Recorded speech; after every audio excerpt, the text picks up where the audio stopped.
কিছুদিন আগে গুয়াহাটি থেকে বাস দিয়ে আইতাছি, তো এর মধ্যে দিয়ে একটা হিজড়া বাসের মধ্যে ঢুকে পড়ছে। তারপরে হিজড়াটা দেখে আমি ঘুমানোর একটা ভাব দিলাম যাতে চাপাচাপি না করা হয় আমার হাতে। তো আমি ঘুমানোর নাটক করছি, তারপরে হিজড়াটা আমার ক্রস করে চলে গেছে। তারপর বাস থেকে নামে গেটের সামনে যে খাড়াইছি, হিজড়া আবার করছি কি বাস থেকে দৌড়ে আমার সামনে দাঁড়াইছে। তারপরেও আমি মনে মনে ভয় পাইতেছি। তারপরে চলন্ত বাসে থেকে লাভ দিয়ে নাইমে আমার একদম বুকের এক সাইডের মধ্যে চিবি দিয়ে ডাইরেক্ট দৌড়তে যায় না আউ করে একটা চিল্লানি দিয়ে উঠলো। আমি ভাবতেছি হালারা করতেছে এটা কি। তার কিছুক্ষণ পরে বাস স্টেশনের এক সাইডে যে খাড়া হয়ে রেপিডো একটা বুক করছি, রেপিডো আইতেছে। তারপরে দিই হঠাৎ করে একটা হিজড়া আমার পাশ দিয়ে আইতেছে। হিজড়াটা আমার বগলা এনে মুখের বগলা এনে এরকম ভাবে একটা করে গালের মধ্যে সুমা দিয়ে গেলাম। আমি পড়ছি করে হালাম যে কি করে থেকে গেল।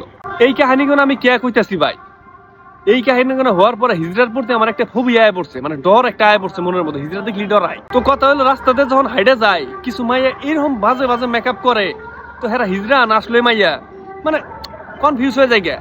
তো বোনরা যারা মেকআপ করো স্বল্প দেখে হন একটু স্মুথ মেকআপ করিস, মানে এরকম মেকআপ করিস না যেটা হিজড়ার মেয়ে মানুষ কোনোটার মধ্যে পার্থক্য বোঝা যায় না। এই ধরনের কনফিউজে ফালাইস না বোন।